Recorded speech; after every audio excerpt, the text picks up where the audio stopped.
All right, case 2. All right. Well, so speaking of necrotic epi, no real obvious source when you look up high, but when you go down deep, you can see some cholesterol clotting and vessels. Right. You picked up the most important thing here. Regardless of what's causing this, you have to be able to recognize this. Like, this is a critical skill in dermpath. Recognize acute ischemia. The epidermis begins to degenerate. It gets pale. The nuclei start to shrink up and then die. The whole epidermis gets a pale change when it fully dies. This is not entirely dead. It's like from Monty Python, I'm not quite dead yet, but it's on its way out. Okay, that's all dead there. This stuff is still hanging on for dear life, but not for long. The epidermis is starting to break away from the dermis and blister. The dermis itself looks kind of wiped out. There's hemorrhage as ischemia continues. A lot of times you leak out of the blood vessels into the dying dermis as the vessels begin to die. Of course, so one of the greatest signs of acute ischemia is to find necrotic eccrine coils. I'm not sure if those are present in this case or not, actually. I didn't look, but anyway, you'll often see them.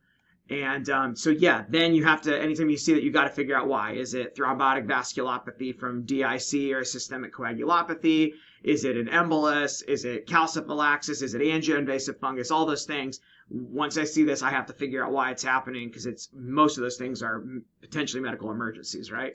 So here it would be tempting to just say, look, there's thrombi. I mean, those are thrombi in vessels. Now, I don't know, maybe that's happening secondary, but like you said, you're very astute that you picked up on this one focus down here that would have been easy to miss, especially think if this punch biopsy didn't go deep enough, we would have never seen this. And this is something that I rarely see. It must happen. I just don't know if it doesn't get biopsied, because I don't think of it as being a super rare thing. But these are cholesterol clefts, these little spaces where cholesterol crystals were. And I think they look quite similar to the little cleft-like spaces that you can see keratin fragments leave in granulomas. Obviously, this is inside a vessel, so this is not going to be keratin, but I do feel like they kind of have a similar shape. But in any case, these are cholesterol crystals, and there's some fibrin there. So this is a piece of atheroma, basically, from a person with atherosclerosis that's broken free in their aorta or somewhere, and went through the blood all the way out to the extremities and got stuck in a vessel. And then, the problem is that these patients often get multiple little cholesterol emboli. They can involve the brain and other sites, and so it can be a real serious problem.